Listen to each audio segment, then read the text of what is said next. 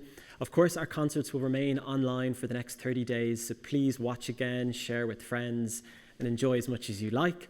I hope you've enjoyed the festival as much as we've enjoyed delivering it to you all.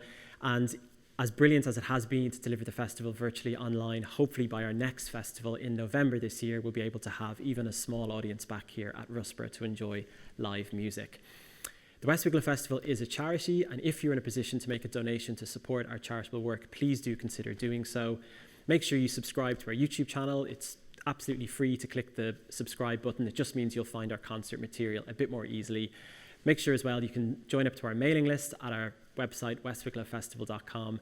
And like I said, until we can welcome you all back here at Rusborough, take care from all of us at the West Wicklow Festival.